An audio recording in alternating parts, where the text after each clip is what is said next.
O Brasil tem uma tendência ao populismo penal, né? Existe uma crença na sociedade que quanto mais direito penal, menos criminalidade vai existir. Isso, primeiro que a eficácia do direito penal é muito difícil de comprovar, né? Não dá para verificar empiricamente se direito penal aumenta ou não, diminui ou não a criminalidade. Mas, se a gente compara com outros países democráticos, em que as penas são, inclusive, mais baixas, muitos deles têm menos criminalidade, né?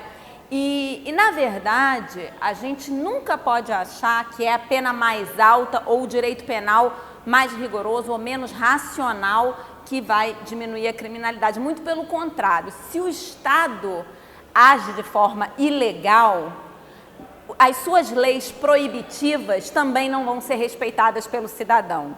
O cidadão só respeita um Estado que se faz respeitar. E o Estado se faz respeitar através de processos legalistas, através da defesa de garantias para o cidadão. O cidadão vai respeitar as leis penais que o proíbem de realizar determinadas atividades se esse mesmo Estado se faz respeitar, concedendo garantias ao cidadão.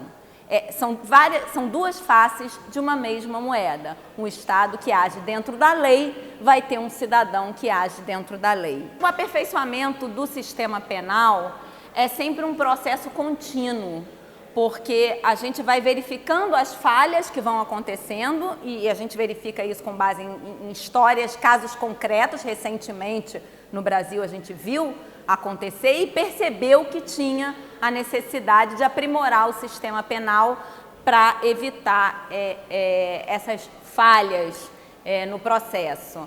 Amanhã, por exemplo, eu vou falar sobre uma questão relevante, que é da cooperação internacional.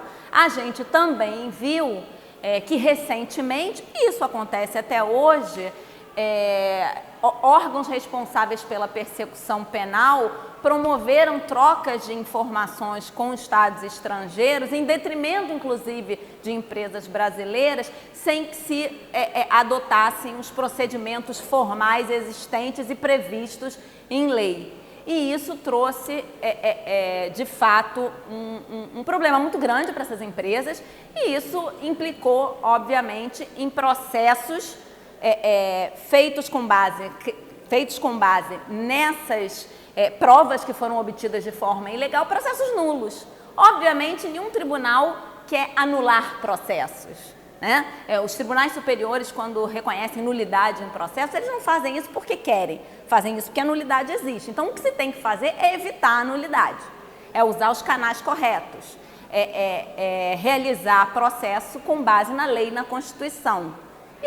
E se assim for feito, teremos menos nulidades, um direito penal mais justo, mais eficiente e que, em tese, funcionaria melhor, se é que a gente pode dizer que um direito penal funciona. A partir do momento que o Brasil eleva o direito à não autoincriminação a um patamar bastante superior ao que se faz em outros países, aqui no Brasil, inclusive o STJ tem precedente nesse sentido, passou-se a considerar que a mentira não poderia ser punida se a verdade for autoincriminatória. Então, é um modelo que o Brasil adotou, não necessariamente o melhor, não necessariamente o pior. É um modelo, há vantagens e desvantagens. Por exemplo, como aqui o magistrado sabe que não é crime ou que não pode ser punida a mentira do acusado, há uma tendência que ele acredite menos na palavra do acusado. Em outros países, quando um acusado, nos Estados Unidos, por exemplo, quando um advogado resolve não se valer do direito ao silêncio e prestar depoimento, o que ele diz tende a ser avaliado de uma forma um pouco mais séria, porque ele é advertido de que não pode mentir. Então, não dá para dizer que é melhor ou que é pior. É um modelo que a gente adotou e é um modelo que tem consequências. Por exemplo, se a gente entende que, e isso é muito importante para a advocacia, se a gente entende que um acusado pode mentir, qual é o problema dos advogados, então, conversarem sobre estratégias e sobre, eventualmente, versões que serão apresentadas? né, a gente tem consequências. A prerrogativa do advogado, por exemplo, ela é uma consequência do direito que o acusado tem. Então, se o acusado tem direito de mentir, o advogado teria direito de orientá-lo a mentir, né?